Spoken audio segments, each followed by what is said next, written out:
Good morning and welcome to the garden. Today I'm just going to talk us through some of the constructional features of the tramway and talk about some of the renovation work that's going on at the moment, ready for some more running this summer.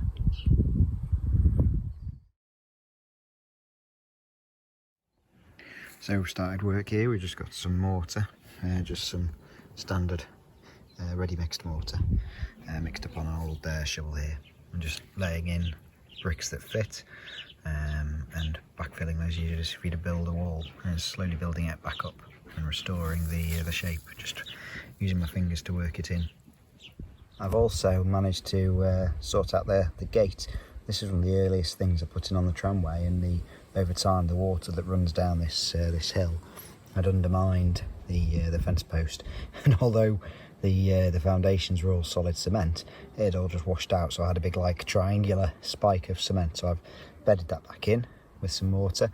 You can see now that also I've done a few repairs along the edges, and the shale block retaining wall is in, which looks really nice. I need a brush probably tomorrow just to get some of the mortar off, tidy it up a bit. I've also had a tidy up of the wharf down here. I haven't actually set that back wall in mortar yet. I might do that tomorrow. Restoration work here at the mill as well. Some of the track work at the entrance to the siding had some of the cement had come away, so you can see the sleepers, it was getting undermined, so that's been carefully filled in, tamped in. And then the slate wall here had started to break up, and it was slate. I wanted to make it the same, so it's the same shell stone as used down the bottom. It's actually harvested from the mountain behind us. So I've actually built this slightly higher, this wall, and I've actually then made a more deliberate entrance here to what, who knows, but I always envisaged there would be a path and perhaps a workshop or something up there. I hope at some point put a water tank in here as well. So yeah, that's how things stand as of this evening.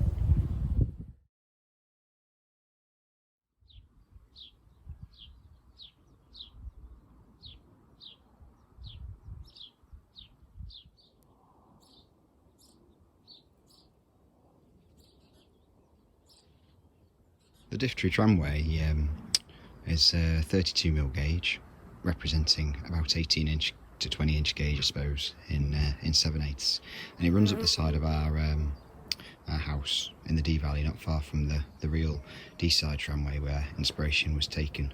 So you start at the roadside wharf here, assuming the road's just out of view, and then it runs along here. And this is the location of the slate mill, the slab mill, and assumed to be here because there was no water at the quarry, and there'll be a sort of fake water supply and things here at later date. And then it runs across the lawn to a quarry up the top.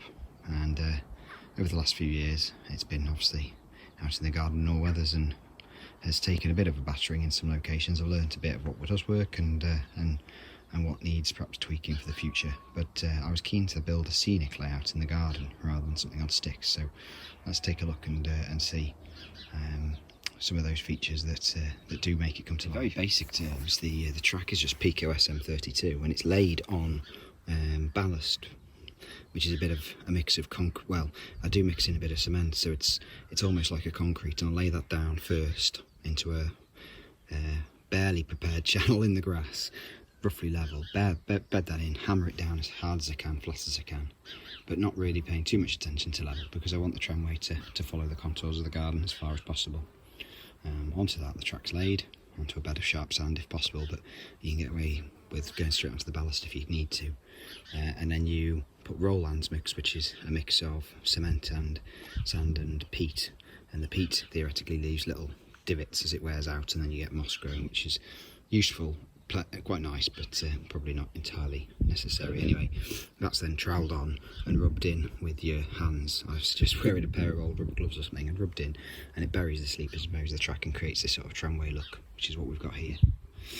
Only 3 turnouts, one here at the wharf, one at the mill, and one at the quarry. And generally speaking, they've been fine. They behaved well, despite some quite heavy abuse with the weather. But the one at the quarry does need replacing. I twonked it with the lawnmower, which certainly didn't help matters. Some of the features live in the garden all year, so this oil tank and barrel, this is a resin casting from Model Earth.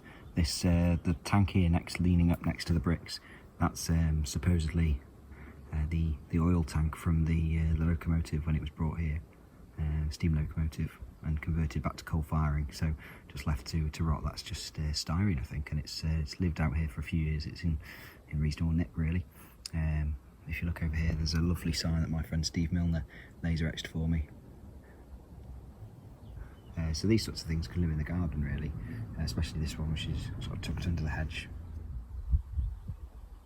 You'll have to excuse some of the long grass further up the tramway here, but this gate really is the signature scene, and it's a pattern based on the field gates in the vicinity here in the valley. So I'm not sure whether it was an estate gate or what, but it's quite distinctively patterned, and marks the beginning of the dedicated right of way, which is fenced in by wire and post and slate fencing, very atmospheric and quite distinctive, and it runs along the edge of the lawn, right on the edge next to the stone wall, so you get a good view here. You can sort of duck down and get nice views. The gate itself is a 3D print. I think it's sintered nylon that's been dyed black. I've painted it a few times with outdoor paint to get it back to black, but otherwise it's been out here in all weathers. The line, you can see we've got the slate fencing here, which is tied together with wire, and then in the background the wire and post, and obviously you can see a lot of the grass here. I hurt my arm a few weeks ago. I've not been able to do any trimming, so hopefully in the next week or so that will change. Then you can see there the gate, a different style, but one that's actually at the Deeside slab quarry up in the hills. So I measured it and used that as a prototype. And then from here you can see the line running up across the lawn. This theoretically is the mill site, so I'd like at some point to put in some kind of crane here, and that is the sort of thing that probably does need to come in, although the base could live out here. And longer term plans are always to put a water tank in here so that the steam engine had to fill up with water. It also gives that story as to why the slab mill is here. You know, the slate mill's here rather than down at the wharf or up at the quarry. Looking somewhat abandoned at the moment. And this is the turnout that's been damaged. So this is all going to need to be re-landscaped this summer. I mean, you can still run over the turnout. You just have to switch it by, make sure the blades are in place by hand. So if I trim some and cut back some of this growth, you can easily run trains, but it would be nice to do something here. I have plans to put an adit in, running into the hill here. But just a bit concerned about the growth of the vegetation. It does take over underneath this bush, so I need to think about how best to arrange this, and whether to pull the whole quarry back this way and start the quarry back, replace the turnout about here, and run things more in the open rather than under the bush as originally intended.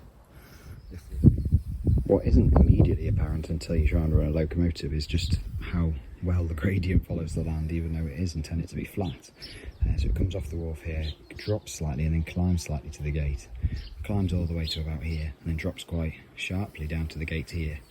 This bit's level, and it starts to climb up a little bit to about here, and then level again for a bit around this curve before a really quite sharp incline up to the quarry. And this was all intended to be a gradual slope, and over time the garden and the track has moved slightly. What it does do is give you a real challenge when you're driving a live steam locomotive, which is quite a nice challenge. But then, you know, battery powered diesel models are great as well for those times where you just want to run something.